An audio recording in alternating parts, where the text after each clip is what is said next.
Assalamu alaikum wa rahmatullahi wa barakatuh. Peace and blessings of God be upon you all. My name is Halima Oladamade Ahmad. I am the Senior Research Associate with the Dawah Institute. In this video, I am going to be discussing the strategy that the Dawah Institute and the Development Initiative of West Africa uses in their programs for interreligious engagement and promotion of freedom of religion and belief, FORB. The Dawah Institute is a Nigerian-based faith-based organization that specializes in research and methodology for a lot of programs, especially targeted towards a balanced understanding of Islam and the promotion of FORB and interreligious engagement, amongst other things. While the Development Initiative of West Africa is a regional organization that works in areas of peace, justice, and humanitarian activities in different underserved communities in West Africa. Over the last few years, the Dawah Institute and the Development Initiative of West Africa has initiated and implemented a lot of programs in different communities and states, especially in Nigeria, targeted towards interreligious dialogue and engagement and the promotion of freedom of religion and belief. In this video, I'm going to be sharing with you the strategy and the model that the Dawah Institute and DIWA has developed towards our programs for FORB. What have we learned so far? What are those things that we consider global best practices when it comes to the engagement of communities in FORB and promotion of freedom of religion and belief? What are our objectives in doing this? What are our objectives when it comes to interreligious dialogue and engagement? The very first thing we want to achieve is to address the assumed religious constraints and inhibitions to intra-religious dialogue and harmonious interreligious relations. In our work, we have discovered that among religious communities, there are limiting beliefs towards peaceful coexistence. People have some constraints and inhibitions that they believe the religion requires of them as good Muslims, as good Christians, or depending on whatever faith they believe in. They believe sometimes that their religion stops them from having harmonious and peaceful relationship with people of other faiths. Before we can have meaningful interaction on an interreligious level, we need to deal with these religious constraints and inhibitions. And as a result of this, we aim to demystify those arguments. We aim to address those narratives that are considered to inhibit people from having positive relationship with different others, whether they are different because of their ethnicity or because of their religious beliefs. Secondly, we aim to address those obstacles to harmony building resulting from misconceptions, stereotypes, and specific interpretations of religious text and context. Some people believe that the religion requires them to be aggressive towards people of other faiths, and those are beliefs that have to be addressed and countered. As a result of this, from our work we have discovered that if these beliefs that stem from the religion, these faith-based concepts and conceptions are not addressed, we would not be able to move forward in interreligious dialogue. Also, we want to work towards achieving bridge building and better understanding of the other. Because if you do not know who the other is, then it is very easy to make assumptions. It is very easy to buy into prejudice and bias and just listen to whatever you have been told about the others without getting to know them, and you accept that hook, line, and sinker, and you act based on that. Because of that, we consider it very important to build bridges between individuals, but more importantly, between communities. And lastly, we hope that by doing all of this, we would achieve the promotion of freedom of religion and belief for all. And what do we mean by this? That everybody has that belief that they can hold on to their own belief while allowing others to hold on to their own beliefs as well. That they do not discriminate against others, they do not treat others unfairly, they are not aggressive or hostile towards people of other faiths simply because of their religion or their belief. And even within the same religion, that you are tolerating and accepting of people that have contrary views and opinions to what you believe is the position of the religion on a particular matter. Now, when it comes to bridge building, we want to build bridges, not just between within one religious community. No, we want to build bridges between Muslims and other Muslims, which is intra-religious. But we also want to build bridges between Muslims and people of other faiths. In the Nigerian context, we want to build bridges between Muslims and Christians, within the same community, within different communities. Now, when it comes to bridge building, we have to ask ourselves the question, what is the essence of a bridge that is going nowhere? A bridge to nowhere, a bridge that is not connecting any community. And as we work in the field of interreligious dialogue and engagement, we have to be careful of investing resources, time, energy, money into projects that would build bridges that go nowhere. Bridges between individuals only, bridges on the surface without solid foundation within the community. When we build bridges, we have to be careful and to realize that even in design, it has to have both functionality and aesthetics. So it's not just about building bridges for the purpose of measurement and having something to report, but it is important to build bridges, not just bridges that will last, but bridges that are actually crossing the rivers and the oceans, and bridges that are built to adapt. Bridges that can be passed on from generation to another generation. Bridges that can make real impact on the ground.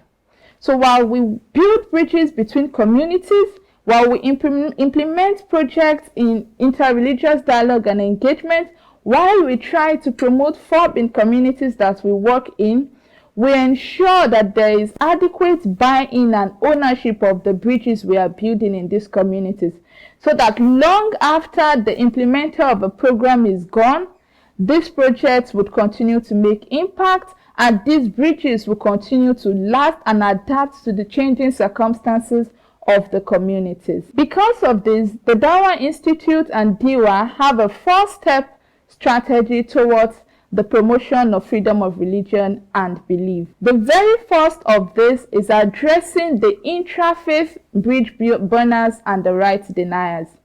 So before anything else, we work on the intra-religious level.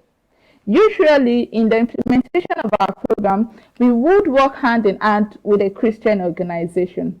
So while Din and Diwa work with the Muslims within the community, the Christian organization will work with the Christians. This is because we have realized that in organizations working in the area of peace building, interreligious dialogue and engagement, adequate attention is not usually given to the intra-religious diversity that exists within the different religious communities.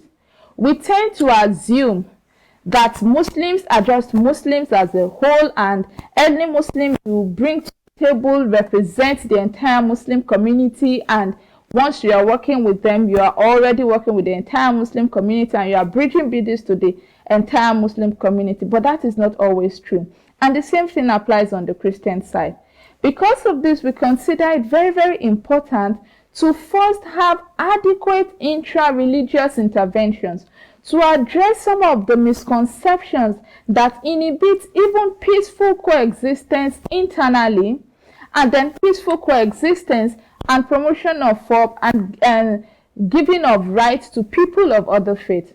So it is after adequate intra-religious action that we then move towards addressing the interfaith bridge burners and rights deniers. So at this level, the Muslim community have been adequately prepared for interreligious engagement, and the Christian community has also been adequately prepared for interreligious engagement. Then the two communities come together and also go through series of training and programs that helps them to understand one another better, to get to know the other directly from the horse's mouth, and as a result of that to build bridges that are better suited to last and to adapt. Thereafter comes the agenda setting for FORB through advocacy. The Muslims and the Christians are now adequately equipped to work together, and they do this through various forms of advocacy as well as joint community development and humanitarian action. Because we have noticed that most of the challenges faced in the communities at the local levels are faced by everybody. They are faced by Muslims and they are faced by Christians. And as such, in addressing these challenges, we can work together to address them as a community. And when we are united, we are able to achieve one. It is our belief that by doing this, working through this first stage level, we would be able to achieve peaceful and just societies where all enjoy freedom of religion and belief. So basically, what we are trying to do is to build bridges where they are needed. And bridge building is something that can be done in every community where we have people of different faiths living together, coexisting together, having interactions together, especially in a contemporary society where it's almost impossible to have any homogeneous society, any homogeneous community or culture. And in building bridges, we strive to not just have one bridge, but to have multiple bridges built between communities. This would help to ensure that the promotion of FORB in the community is not a one-off thing, but that we build enough bridges in the markets, that bridges are being built in the markets and on the sport fields and in the schools and in the religious places of worship and in hospitals and in the homes and in the families, that we have adequate bridges being built to withstand whatever pressure that will come from bridge burners, because every community has its own bridge burners. It is also important to acknowledge that in some cases you have to start small. So yes, it is okay to sometimes start with a small bridge.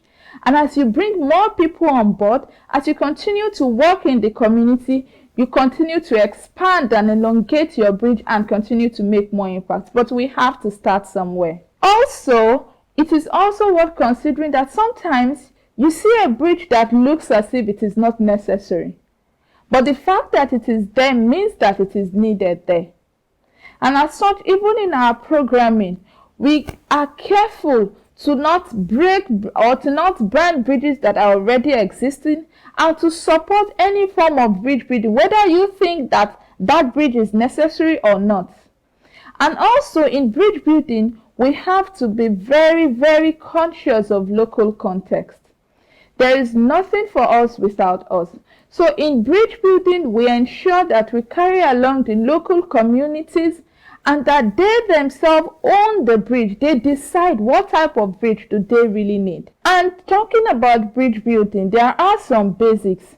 For any bridge that wants to be built to last and to adapt, there are some basics that the bridge must possess. And the very first of that is a solid foundation.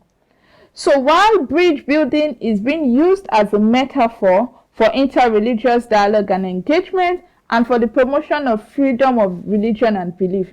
So talking about FORB, just like a bridge, it is important to have a solid foundation built on both sides of the divide before engaging in an interreligious action. So it is important to have adequate intra-religious action before interfaith action. Why is this important? It is important so that you are able to de-radicalize the individuals within each religious community with extremist tendencies. Because there is no gain denying that every religious community has its own bridge burners. Every religious community has people that are with more extreme tendencies than the mainstream. And these kind of people have to be taken care of and factored even into our programming. So we also have to manage misconceptions, because in programming there is the possibility of people seeing you as having an ulterior motive or wanting to probably convert them to another religion, and all sorts of misconceptions that may come up. But when you have a solid foundation on both sides, it is easier for you to bridge buildings that will last.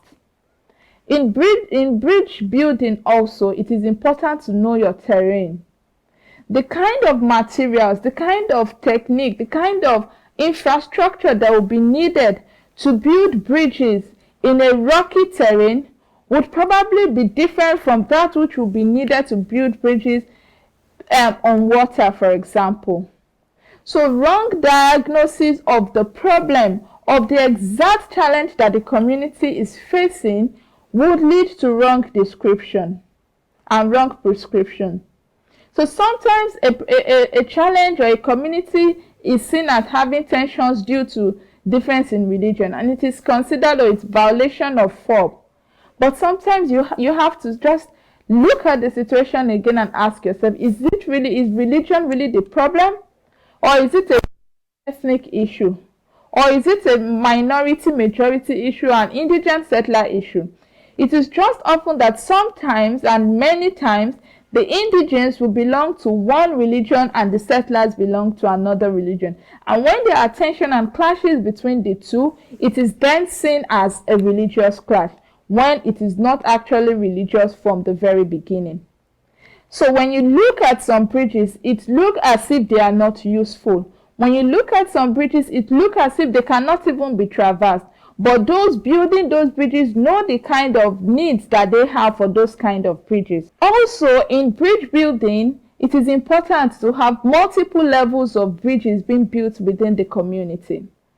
So even in our interventions for FORB within communities, we want to build bridges not just between the imams and the pastors, but we want to build bridges between the Muslim children and the Christian children, between the Muslim teachers and the Christian teachers, between the imams and the pastors, but also between the political leadership, between the religious leadership, between the economic leadership. We want to have multiple levels of bridges being built, because different bridges will be required at different times.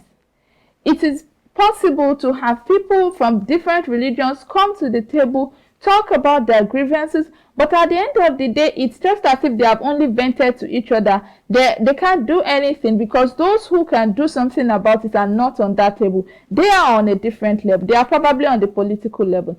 As such, we need to have multiple levels of bridges within the communities. So, also, regarding our bridge building basics, just like when building a bridge, you need experienced engineers. Also, in program implementation, when it comes to freedom of religion and belief, interreligious dialogue and engagement, you need to have experts and experienced facilitators on both sides of the divide.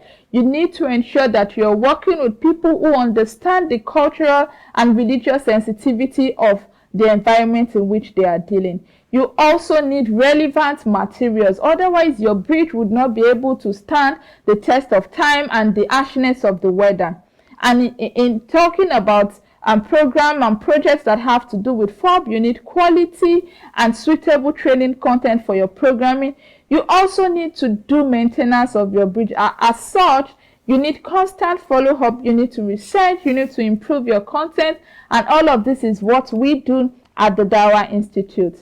Now, there are key pillars that are very important when it comes to bridge building between Muslims and Christians, or between any two religious communities. Because when you are building bridges, you want to ensure that we are able to meet at a point.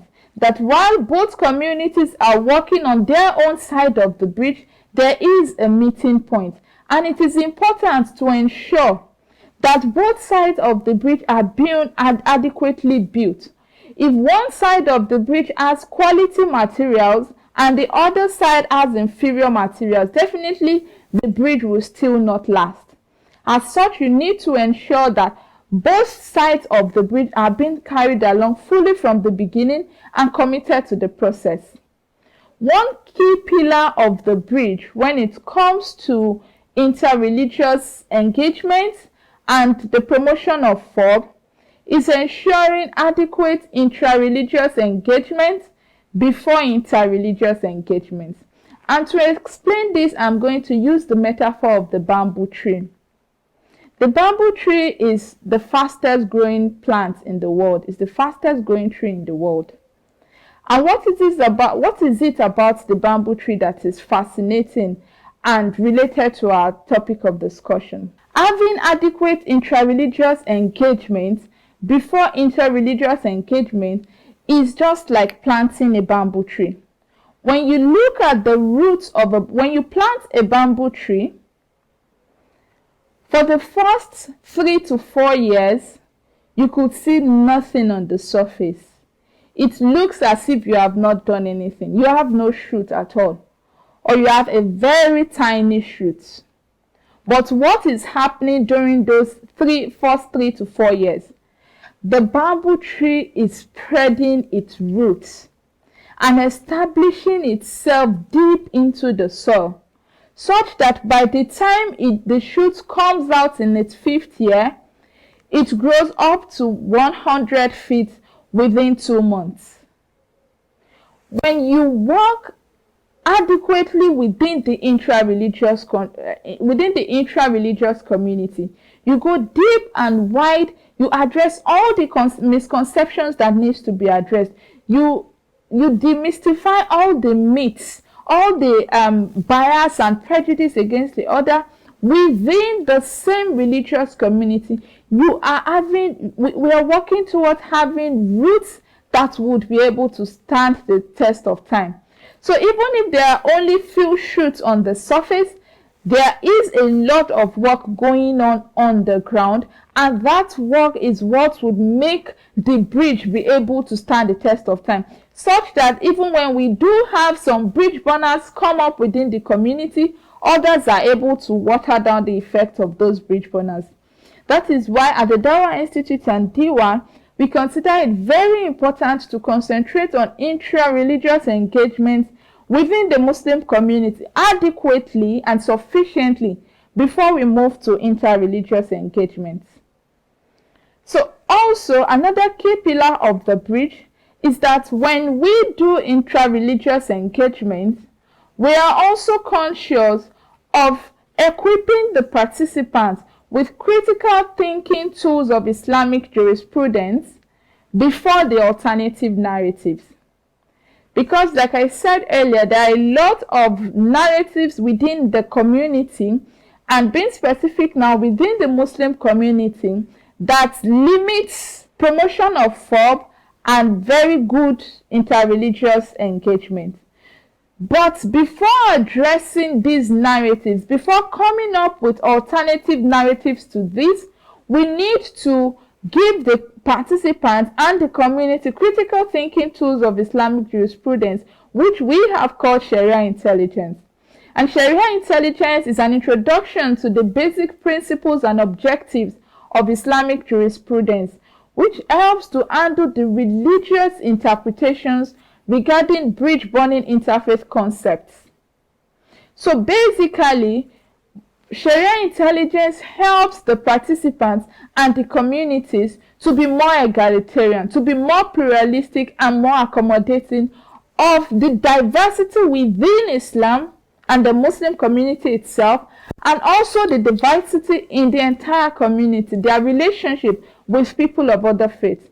We consider this as a very important foundation before going into clearing misconceptions and coming up with alternative narratives to the bridge burning narratives. Then, when it comes to interreligious engagement, we emphasize on the intellectual theology part before dealing with the emotional, the grievances and differences part of the issue. When we have interreligious dialogue and engagement, first we together look at the theology, we look at our books, we look at the religious text of both religions. What do they say about interaction with the other? And in our experience, what this does is that it helps to douse the tension. And everybody comes to the realization that religion itself is not the problem. And often it is our emotions that is getting the better part of us. Or the grievances from unjust treatment by somebody who happens to belong to the other faith is what is driving some of the tensions within these communities. So when the intellectual part of the challenges have been already adequately addressed, it is then easy to discuss the emotional and the grievance side and together look at ways to address these challenges as one united community. So when it comes to our strategy now, at the Dawa Institute and DIWA, when it comes to our engagement with communities, for any program or project that has to do with interreligious dialogue and engagement, or has to do with the promotion of freedom of religion and belief, we have the strategic steps and outreach mode that we take. And the very first of this is surveys and analysis. What do? We try to identify, especially within the Muslim community, what are those extremist or bridge-burning arguments and narratives. And we were able to identify over 200 of those narratives, those Quranic verses that have been misinterpreted, hadith of the Prophet Muhammad, peace be upon him, that have been misunderstood to justify unnecessary aggression and violence towards people of other faiths. Next, we were able to classify these narratives into ideological themes. Then we move to the stage of research and development of learning resources. And it is at this stage that we develop alternative narratives to these bridge-burning narratives that was earlier identified. So we do not just identify the bridge-burning narratives, but we address them, we answer those questions, we counter them. Aside coming up with alternative narratives, we also come up with counter-offers, because we realize that sometimes community members have genuine grievances against the other. Sometimes they have genuine grievances against the government or against their community members who are people of other faiths. So what do? We give them the alternatives to narratives. Together we brainstorm on ways of addressing those challenges and grievances without resorting to violence, without resorting to discrimination, and without violating the FORB of other people. Now, in reaching out to communities, in our implementation, as a strategy, we do not go directly to communities and start implementing.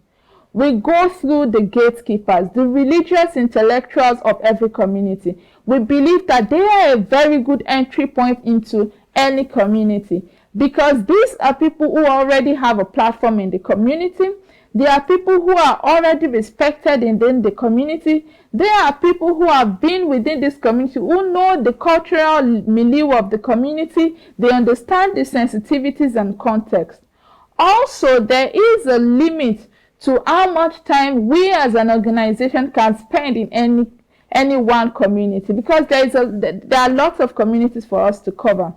As a result of this, we prefer to work with gatekeepers who are already there and will continue to be there even when we have left. The religious intellectuals and gatekeepers within the communities include the academics, the imams, scholars, women leaders, youth leaders, other community influencers. These are people who already have credibility within the community. These are people who are already been listened to or who are already been followed by the community. We reach out to these people first, and it is through them that they are the ones who then reach out to the community, whom we refer to as the recruitment field. Now, we reach out to these gatekeepers through trainings, which are the training of trainers and the step-down trainings, SDTs. We also reach out to them through literature, and we have produced a number of books within this area, as well as audio resources and MP3 devices that we distribute within communities. It is our belief that these religious gatekeepers will then reach out to the recruitment field, the students, the youth, the masses within the communities, through various forms of avenues, through literature that they write themselves, through radio programs, through the social media. Some of these religious leaders are imams who give khutbah, the Friday sermon, to thousands of people every week, and we believe that this has a far-reaching effect in the community than us engaging the communities directly. As a result of this, our strategy is that we go from religious gatekeepers, whom we take through the training of trainers, the 6-module training of trainers, and then these gatekeepers then reach out to others whom we cannot reach directly due to one reason or the other, as well as other doorkeepers within the community. We call them doorkeepers because they are a step below the gatekeepers. The gatekeepers reach out to these other gatekeepers and doorkeepers through step-down trainings, through the literature and MP3 we have produced. They can also do a lot of their own advocacy and training in the local languages of the communities. And together, the first group of gatekeepers and the other group of gatekeepers and doorkeepers can now reach out to the entire community members through different modems. And what this does is that it helps us to have multiple voices. So it helps the gatekeepers to preempt criticism from their peers. This is because when we engage a few gatekeepers and we take them through this training, that helps to clear some of the misconceptions that they have about their religious inhibition to interreligious engagements and FORB. If they do not get the understanding of other gatekeepers within the community, it is easy for them to be seen as compromised, and it is easy for them to lose their credibility within the community. Also, it helps the step-down trainings help the gatekeepers to be recognized within the community as the go-to person for such issues. So when there are challenges, when there are religious tensions within the community, before things escalate, people know who to go to because they know these are the people who are the representatives of the bridge within the community.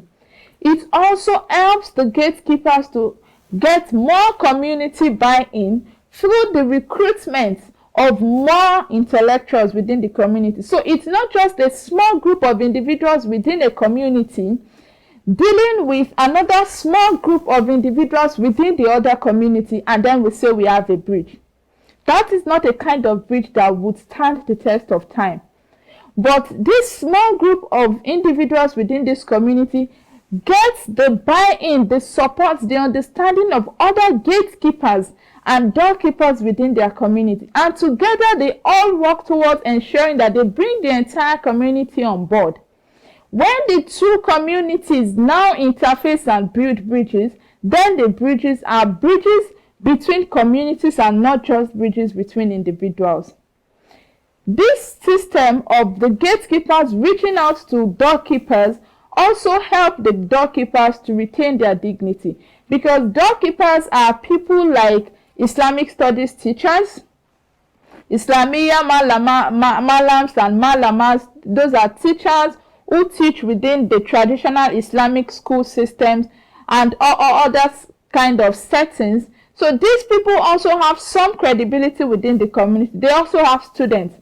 And when their students hear things or narratives that are different from what they used to know from other sources than them, that they cannot confirm, it discredits them within the community. As a result, to reduce that tension and to avoid that challenge and do no harm within the community, we ensure that we do the hard work of getting everybody on board before moving to the intra-religious level. Now, like I said, our strategy is a 4-stage strategy. We address the intra-religious bridge burners and rights deniers first. Then we address the inter-religious bridge burners and rights deniers. So it's the intra-religious, and then the inter-religious, and then the extra-religious, which consists of advocacy and humanitarian action. Now, the first part of it is the intra-religious bridge burners. And like I said, that is within the religious gatekeepers mainly. The imams, the activists, the religious scholars.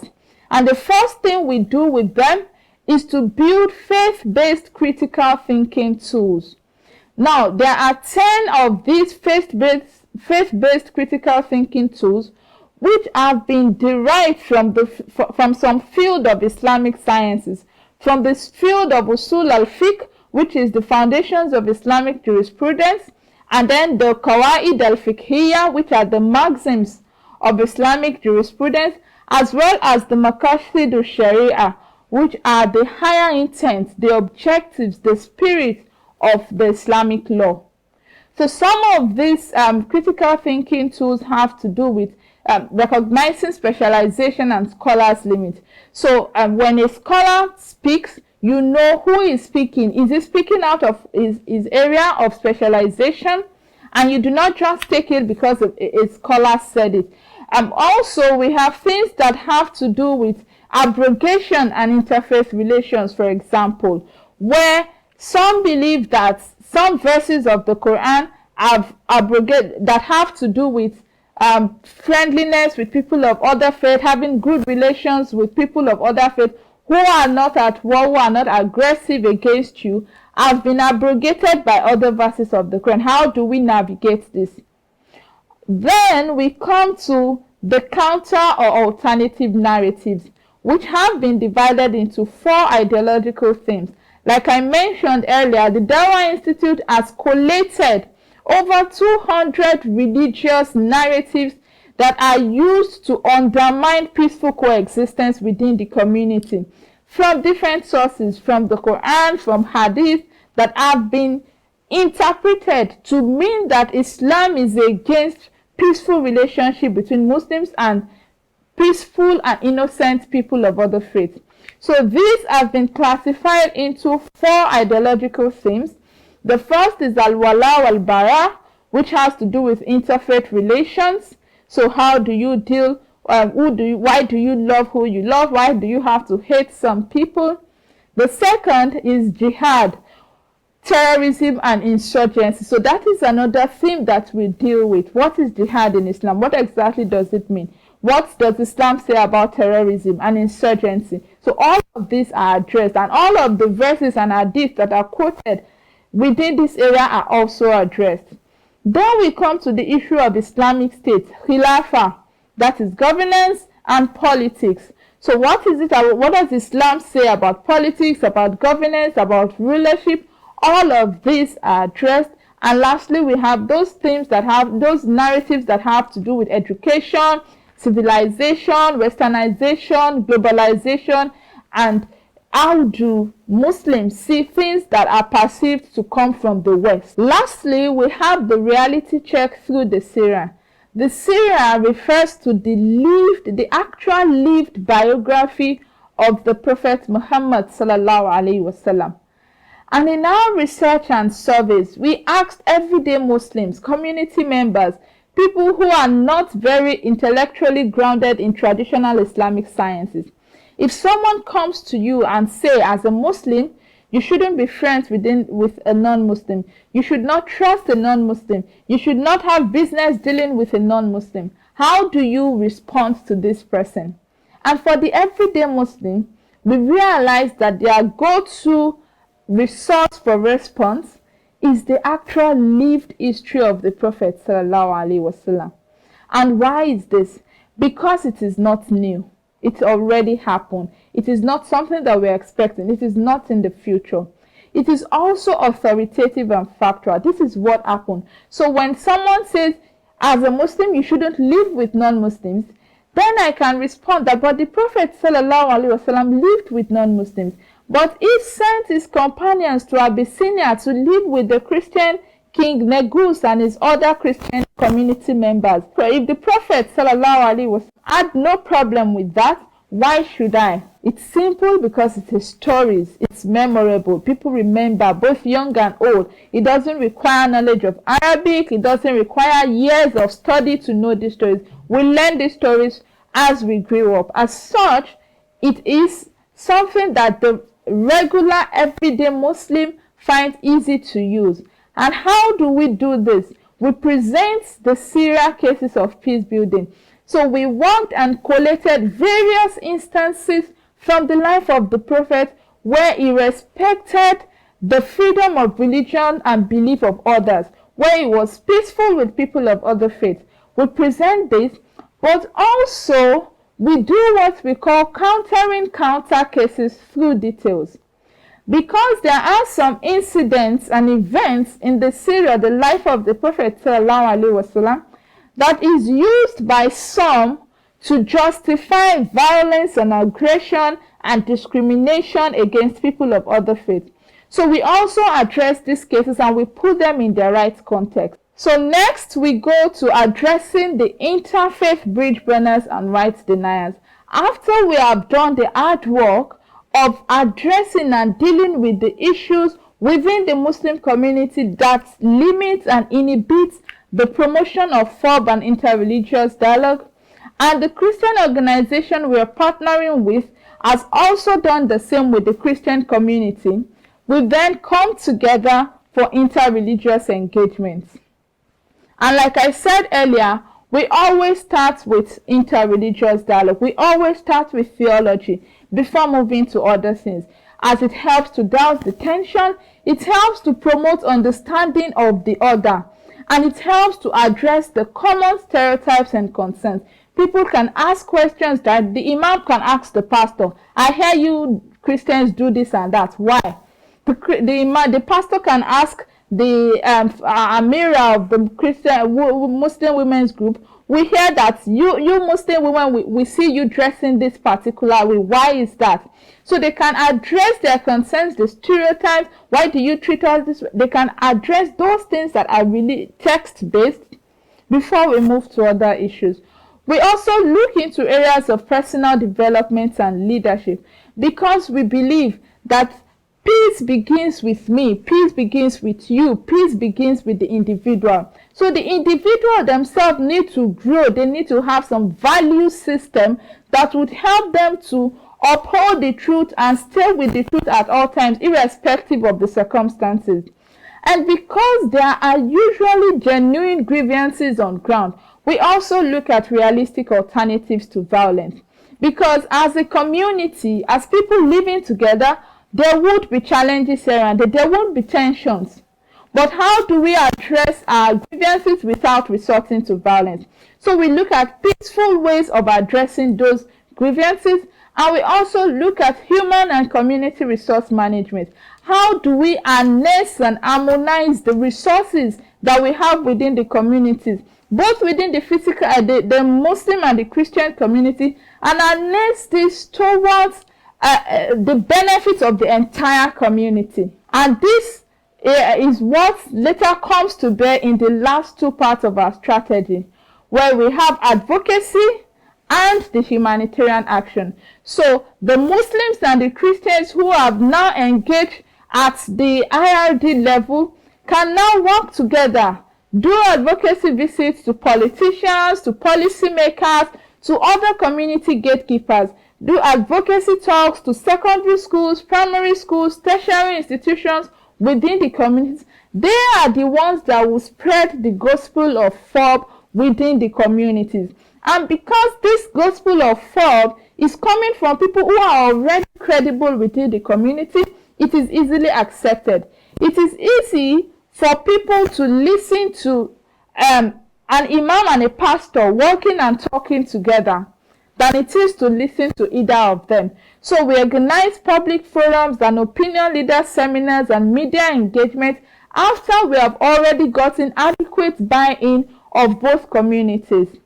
Lastly, we have the community development and humanitarian action, where both communities now decide what are the challenges they have in their community, and they work together towards addressing them. So they could have projects that have to do with environment, such as tree planting or water sanitation and hygiene projects. They can decide to do clothing for the destitute, medical caravan, anything that they need in the community. They can work together on activities that will be of benefit to the community as a whole, irrespective of the differences in faith. The Dawah Institute and the Development Initiative of West Africa have been working in this area for some years now, and we have learned from some lessons, and we have also discovered some best practices that we would like to share with other practitioners in the field.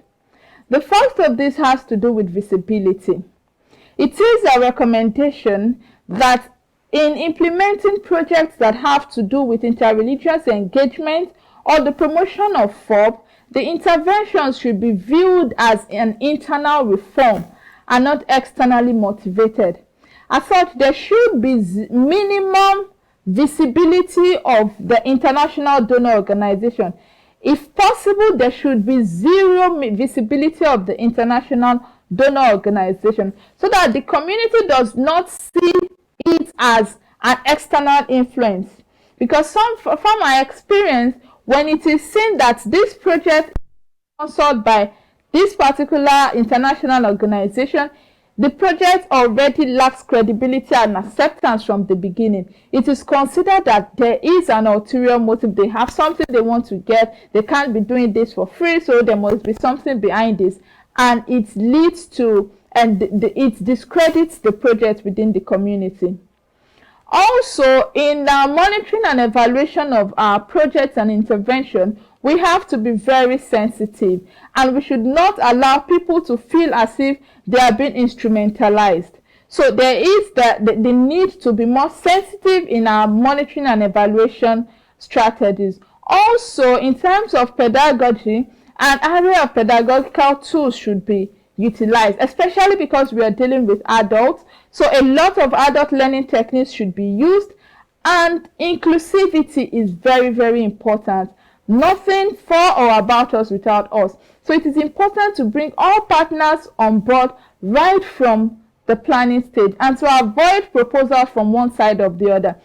Doing interreligious engagement or doing projects that are targeted at FORB does not necessarily mean that you have to do exactly the same thing for both sides of the community. No. The needs of each community differ, and that should be considered in your implementation. So if a particular religious community needs 6 modules of training to be ready for interreligious engagement, while the other community is okay with just 2 modules of training to be ready for interreligious engagement, then so be it. We do not have to give the one who needs 2 6, and we do not have to give the one who needs 6 2. Just because we want to have equal. Equality is not equity. So equity is actually the word here. And as much as possible, we try to maintain balance in terms of the quality of participants and facilitators. And importantly is to keep sharpening the saw. Because nobody is perfect and there is no perfect strategy anyway. So we keep refining, we keep improving. So every actor, facilitator, implementer involved in projects that have to do with freedom of religion and belief should constantly keep improving and updating themselves. And lastly is to bear in mind the do no harm principle. At every stage of project intervention, we ensure that we do no harm. And over the last few years that we've been working in this area, we've had a lot of beautiful outcomes. In societies where we have worked, we have seen better respect for diversity and pluralism. We have seen better interfaith relationships. Even those that are unintended at the beginning, we have seen at the end of our programs. We have seen better Sunni-Shia relationship even in some of these communities. We have seen better interfaith relationships. Iftars, which is the feast at the end of fast of the Muslim fast, we have Christians being invited. We have Muslims attending Christmas dinners, exchanges of visits, confirming rumors. We've had Christian organizations giving an imam a peace award. We've had a lot of outcomes that have shown that if we are ready as organizations, as communities, as concerned individuals and stakeholders to do the hard work of preparing both communities for interreligious engagement and facilitating those interreligious engagements properly, then we can have lasting peace within these communities.